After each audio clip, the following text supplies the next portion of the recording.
So what you missed there was me jacking the back up so that I can turn the prop shaft so I can knock this out.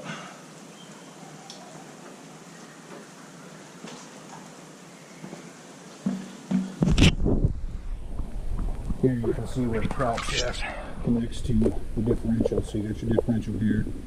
That's where I took the axle out. The prop shaft connects right there. And you can see that the prop shaft has what's called a roll pin going through it. Right there.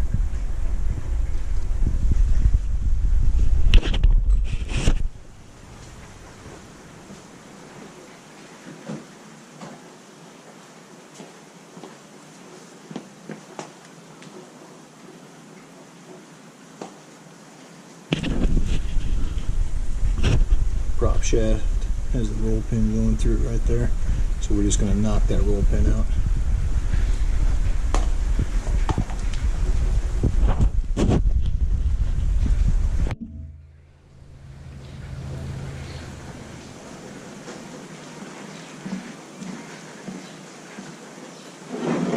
I built this sweet little tool right here. It's a grade spike.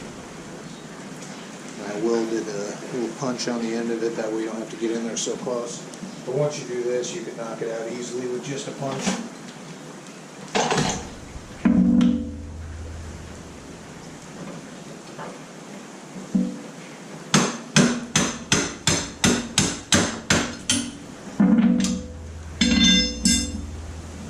This is what your roll pin looks like.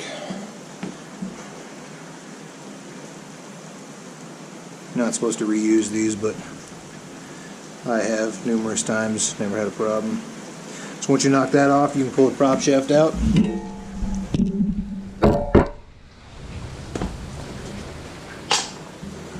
Just kind of pry backwards on it.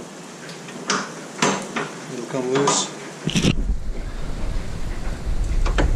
Just like that. Now unbolt your diff, pull it out. There's a connector you have to loosen, or unplug rather. So on this side of the diff,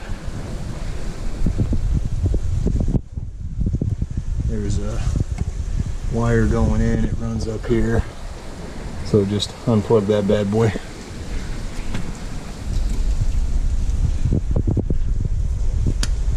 Just like that. And it goes through some of these little clips. So you gotta pop the clips.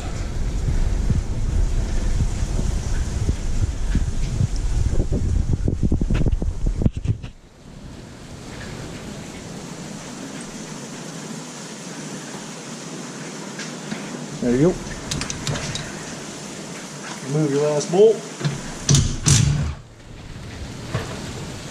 And your diff is loose. And because we already popped this axle out, we can kind of wiggle it around in there until we get it loose.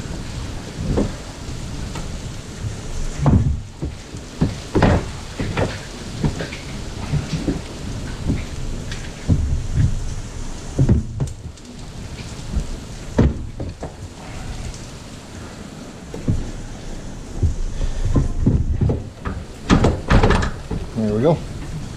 Now we got that axle loose. Now we just gotta work this thing out of here.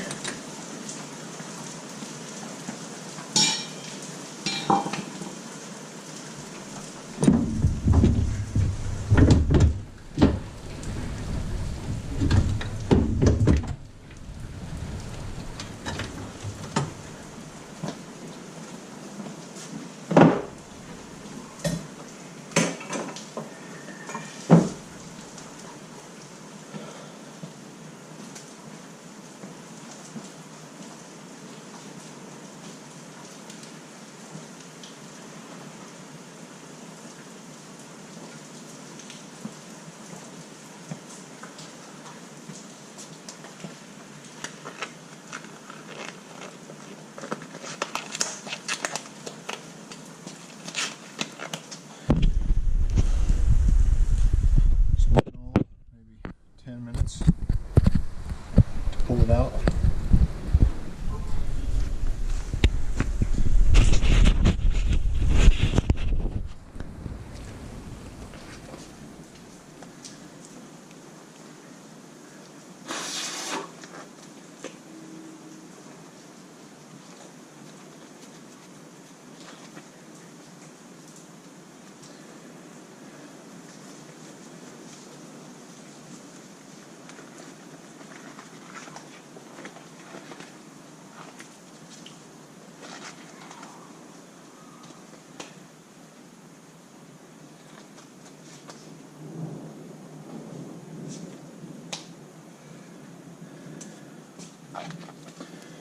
Alright, so here's your diff. You have 1, 2, 3, 4, 5, 6, 7 bolts. They are 10 millimeter.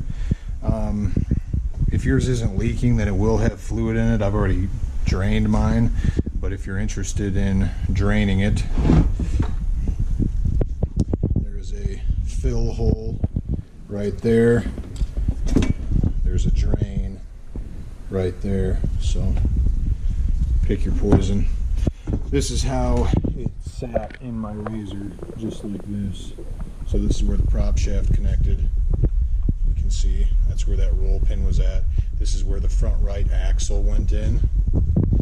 And then this is where the driver's side front axle went in. So to take it apart, all we do is use our impact. They're not in there very tight, so it's pretty easy.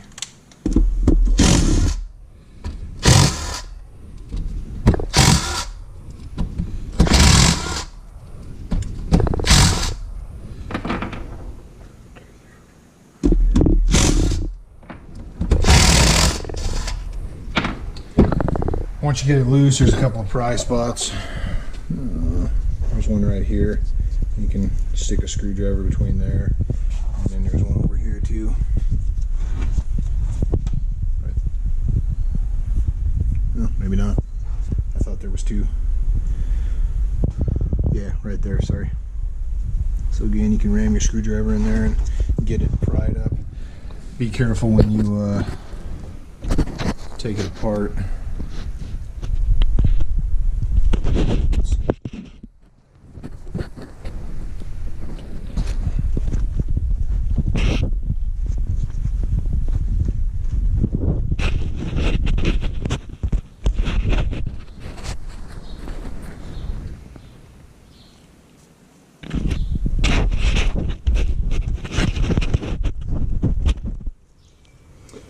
Anyway, be careful when you take it apart.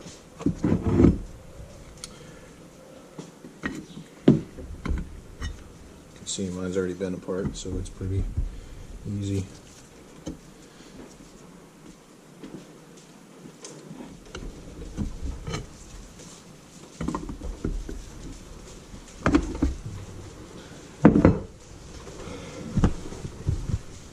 Alright, so once you get it pried up, you can pull the cover off. I would be careful when you do it to see if you can get this, I don't know what you would call it, but where the axle goes into, see if you can get that to stay inside of it and just pull the cover. So this is just the cover, and I guess the magnetic winding is inside of there. So when you take yours apart, it's going to look a little different than mine because I have previously torn mine apart to take out the four-wheel drive to see if that was the problem. So this is what yours will look like when you take it apart.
So inside it's got this little like bearing carrier or something, so the bearings on this side come into contact with the output for the front left axle, which is right here. I'd love to be able to reposition my camera, but I can't. So that's where your axle goes in, and all of this is one piece essentially, except for this and this, two sets of bearings, I guess. And so what happens is when you lock it into four-wheel drive, this is over top, and they're pushed in right now.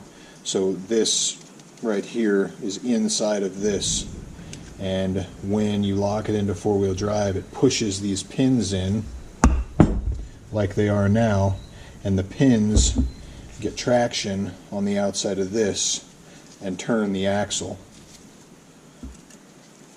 The reason that the pins push in is because if you look at this is like, it's not completely round. It has spots where if the pins, you know, come to this flat spot, then they're forced down, and that's what the magnet does, is it slows this down in comparison to these, or speeds it up, one of the two, but slows it down to force those rollers in to grab onto this, which in turn turns the axle. So I'll put it together and you can see what it looks like. So this is with everything removed. The first thing we would do is put in our passenger side output shaft, and it just goes in like that. And then we put this gear in. It doesn't really matter which way once you get it in there, and it slides all the way down.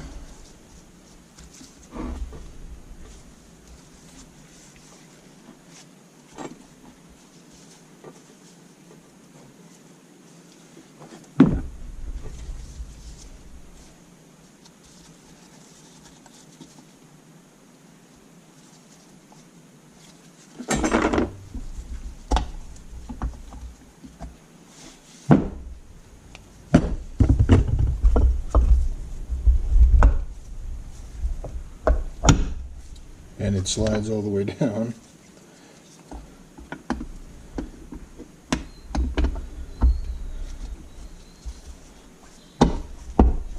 Then it will turn pretty easily.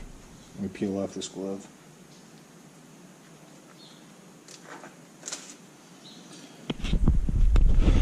So once you get it in there, there's your output shaft. This is the big gear in there. This is going to go down inside of here. When you take it out, if you're careful, you can put a zip tie around it as you pull it up, and then these little pins won't shoot all over hell. I'm just going to cut this off real quick.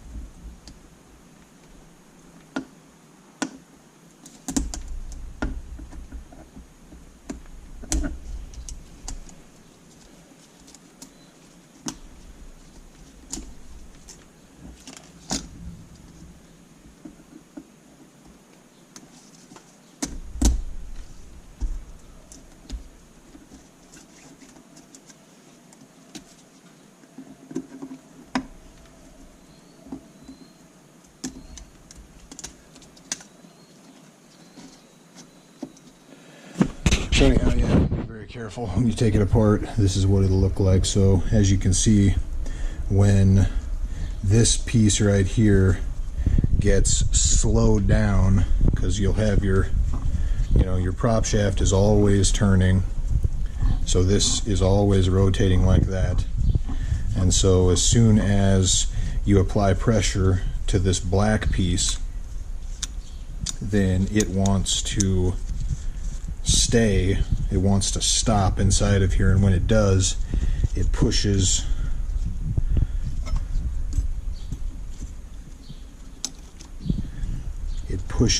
those rollers into this piece.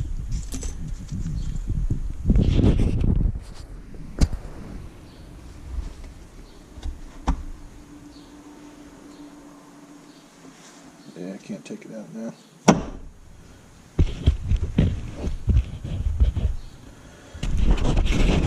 But that's essentially what gives you the four-wheel drive, is that black piece is slowed down because of the magnetic field that's applied to this metal piece right here, or some other piece, I don't know, but anyways, it pushes those rollers in against these output shafts.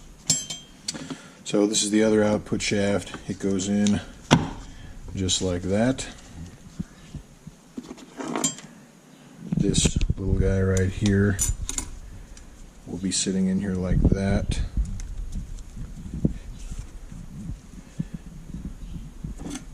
This little plastic piece, you can see that at the top it's got these two little things that stick down that it doesn't have anywhere else. That goes over this.